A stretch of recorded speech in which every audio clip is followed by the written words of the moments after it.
The Syrian army tried to attack Israel, as we have attackers try to get at us today. We live in a world where there's terrorism, where there's all kinds of enemies out there, terrors from within and terrors from without. I don't think that's any secret to anybody. Sometimes it can make us a little bit frightful as to what we do face in this day of clandestine violence. And it's hard, I think, for us to cope with the difficulties we see, particularly in the Middle East, with so many mass slaughters, and with the difficulties that may cause our conscience when we are trying to follow the policies that governments are trying to prosecute. Well, it was no different way back a few thousand years ago. It was no different. Armies just invaded because greedy leaders wanted something more, and so they just invaded. And in this particular case, the Syrian army was trying to surround and attack Israel. And when the Syrian commander, the Syrian king, began to realize that there was a prophet in Israel that was speaking forth his battle plans to the king of Israel, he, of course, looked for somebody to blame.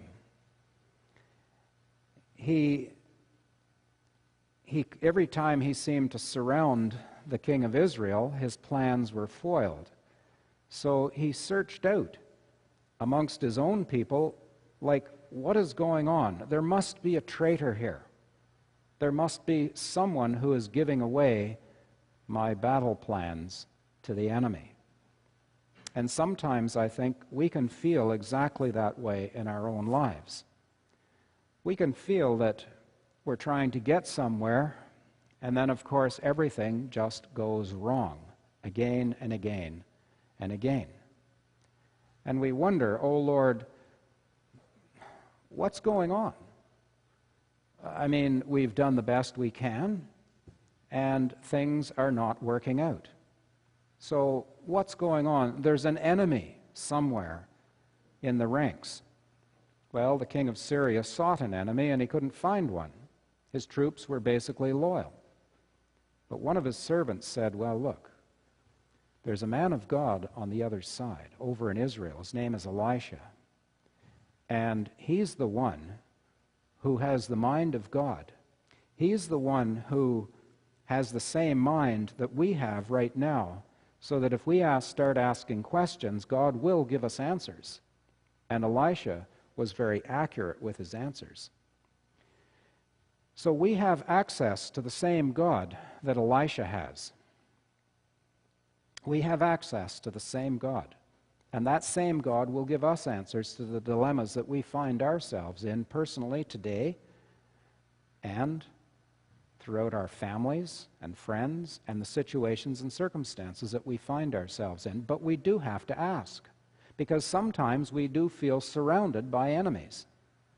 And we feel surrounded by the forces of oppression that would try and take life away from us rather than give life. And so our first reaction, of course, is panic. The reaction of panic is probably pretty common. What do? We take a deep breath, or we can't take a deep breath. We just freeze on the spot when we see the enemy arrayed all around us. And the Syrian army in that day, what they did was all the towns were built in valleys for protection against usually the weather and things like that. And so when the Syrian army would come to attack a little town, and they were trying to go through the little towns of Israel in that day, they would line all their horses and chariots up around all the top of the hill, so that when the residents woke in the morning, and a town was usually around 100 people in that day, when the residents woke in the morning, they saw this army that was surrounding the whole town, and it was a frightening scene. And of course, it crippled their courage. They And that was the purpose of it, was to scare the living daylights out of them. And so when the servant of Elisha and Elisha wake on that particular morning, they see the Syrian army surrounding the town that they are in. And the servant goes out in a panic, like we do when we see a problem or when we're confronted with a problem, and when we think we have to solve that problem by our own means, with our own thoughts and in our own flesh. And somehow, often in a panic, we can forget that God is with us. Sometimes I think we do. I know sometimes I do. I forget, and I have to stop. When I was in the prison one time, there was a breakout, and I had to stop in the midst of this kind of panicky thing when there were intruders around coming into the prison. And I had to say a little prayer and remind myself, and once, of course, I reminded myself that God was present, He in actual fact was very present and calmed me down to think the situation through and avert a disaster inside the security cells that I was guarding. So this panic is not a good thing to get into, and Elisha's servant got right into it. And Elisha then said to him, look, I mean, you've got to start thinking about some of the promises that are given to you. You've got to start thinking about the promises of God's protection, the promises that God said He would always be with you, the promises that we have to rely on sometimes when we don't see anything. The men who went, mostly men who went to war and on the front lines of the battle, had to rely on the promises that the government was going to take care of them when they got home and when they were injured, and was going to take care of their families. Of course, we still fight that battle today, that administrative battle. The soldiers also, and sailors and airmen, I should say it in the right order, sailors, soldiers, and airmen, is they had to rely on the promises of God to even make it through to the next day, that there was going to be a next day for them. They often would say, well, it's just luck that I've made it this far, and of course it did seem like luck. But of course, when people start to reflect on this, and I've talked to many older soldiers and people who have been through war, particularly the Second War, and they've said, God had to guide me through this because there's just too many things that happened, and it's almost unbelievable that I'm still here. I know myself on some of the issues that I had when I used to fly the jets in the military, is some of the incidents that went on. I can only say thank God, because there were things happened that were certainly well beyond my control, and yet I'm still here. So all I can do is thank God and say, well, you must have been there, God, because in these life and death situations, there is no one else to rely upon except God. But I had done my homework, the same as we have to do some of our homework, and believe on these promises, because God sometimes doesn't show Himself right away. We have promises going for us like, I will never leave you nor forsake you, says Jesus. Do you really believe that? Would you believe that in the middle of a battlefield? Do you believe that right now, in the midst of the battle of this church? In the midst of the battle that you fight and struggle with in your personal life? Do you believe that? I'm with you always to the end of time, said Jesus. I'll never leave you nor forsake you. I'm with you always. He says another thing like, I'm going to create a new heaven and a new earth. Do you believe that? That He's actually, that you and I are a work in progress? That God is making something new out of us? Whether it may cost us an awful lot, and I'm not talking about money, I'm talking about our lives, our energies, our convenience or inconvenience, the difficulty with which we have to get up in the mornings or stay up all night in order to win a cause. Well, the promises are there, but you see, we have difficulty believing them, just like Elisha's servant had difficulty believing on them. So after the panic and the failure of the servant to deal with the promises adequately, Elisha then prays. He says, look, open this person's eyes. And that's what I'm asking us to do today. You have a good background. You have a wonderful background of faith going on inside of you right now. Many of you have been in church for a long, long time, and you have an excellent background to know what the promises are. But somehow we need our eyes opened. And somehow that requires a special prayer. You see, Elisha told his servant, he said, look, there's more on our side than there are on theirs. But somehow the servant didn't believe it. Do you know there's more on our side than there are on theirs? All these empty pews here, I don't have any doubt that there's a heck of a lot of angels sitting in some of these pews. Some of the angels are around with you on your daily trek. Don't shoo that away too quickly.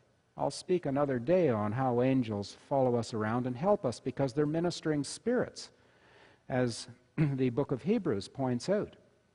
And they're there that God sends to believers like you and me to help them out on their daily travels, to help me out in the prison, and to help people out on the battlefield.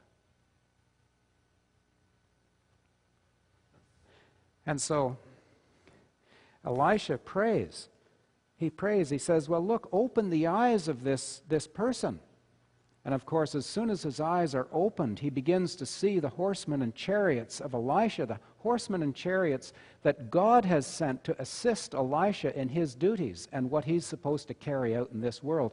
And when we have our eyes open, God will show us the emissaries, the people, the angels, the other individuals that he's sent to us to help us out in the perils that we find ourselves in. This is not a lost world. This is not a lost cause. You are not a lost people. You are a saved people because of the goodness of God. And then, of course, God offers his protection.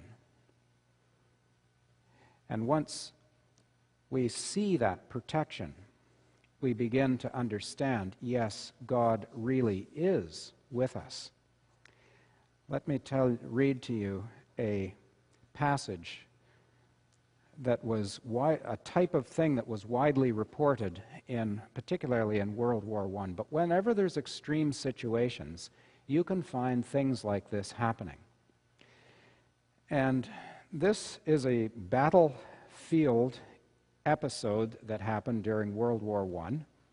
And during World War I, there were so many of these incidents happened that this is just one of many, many incidents.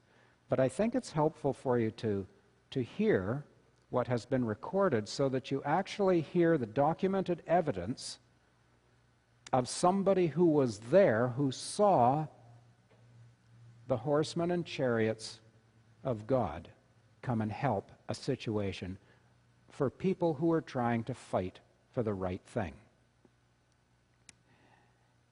Nearing a critical time of war in 1918, a mysterious white battalion of cavalry was seen by hundreds of German troops. This mysterious force appeared near the French town of Bethune, and a German officer later bore witness to the phenomenon. You see, everybody saw this. We were advancing at the head of our troops, all of whom were in excellent spirits, singing as they swung along, thinking that the British were now defeated, and all that remained was to go forward without much opposition and capture Paris. By my side was Lieutenant Fritz, and he suddenly seized hold of my arm, saying, "Look, Herr Captain, there is a body of mounted men approaching Bethune from the other side. See, the smoke is blowing away, and I can discern their uniforms. Why, they're all dressed in white, and are mounted on white horses. Who can they be?" "I don't know," I replied. "They may be British colonial mounted troops." That was Australian light horsemen.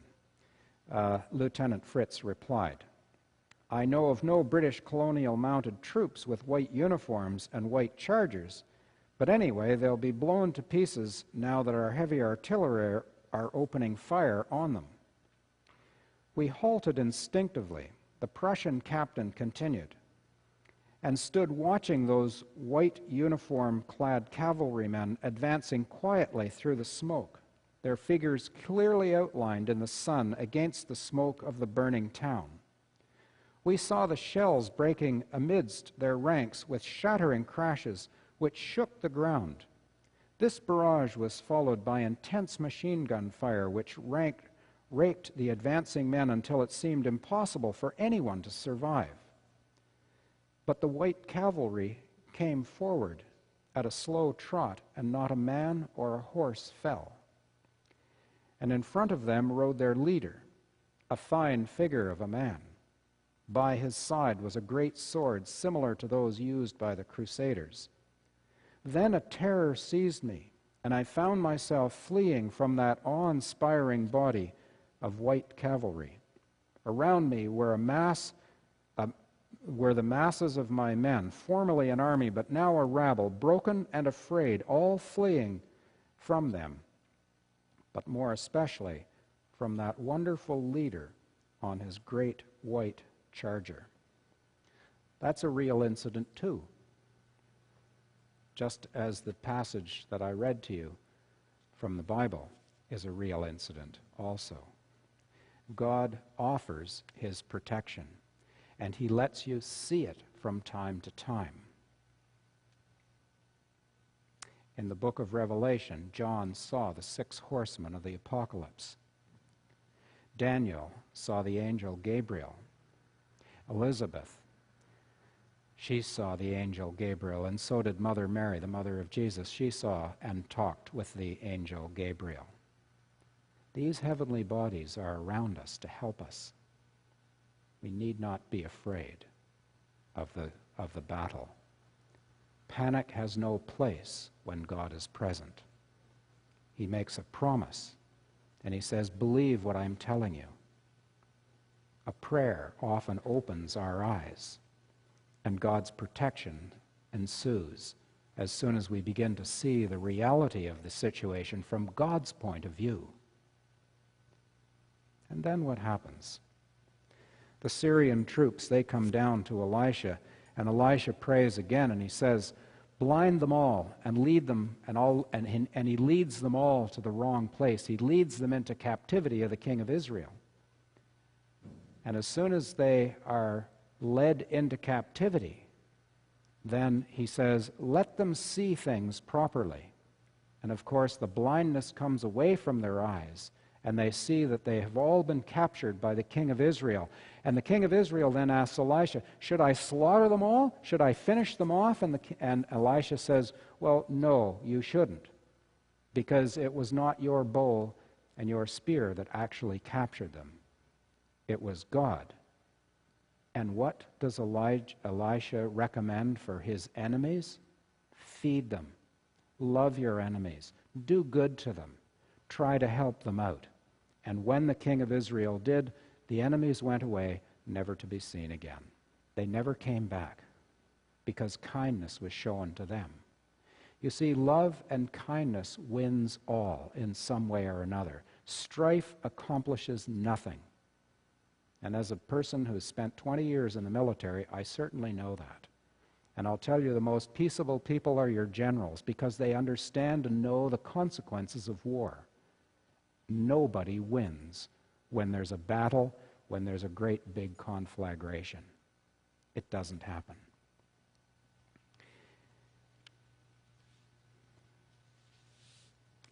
All of you have had your eyes opened. I've read you 2 passages here about having one's eyes opened. You can all see clearly. I'm asking you to see clearly.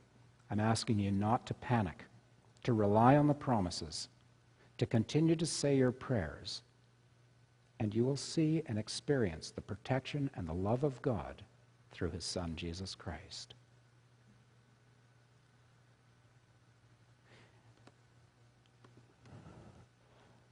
One further thing. When Jesus went to the cross, he had to rely on the promises of God. It cost him his life, and God didn't show him at the last. He said, "My God, you've forsaken me. Why'd you do that?" And God said, "You're going to have to wait a little bit." And as I said last week, the world has never been the same because Jesus relied on the promises of God without seeing. Amen.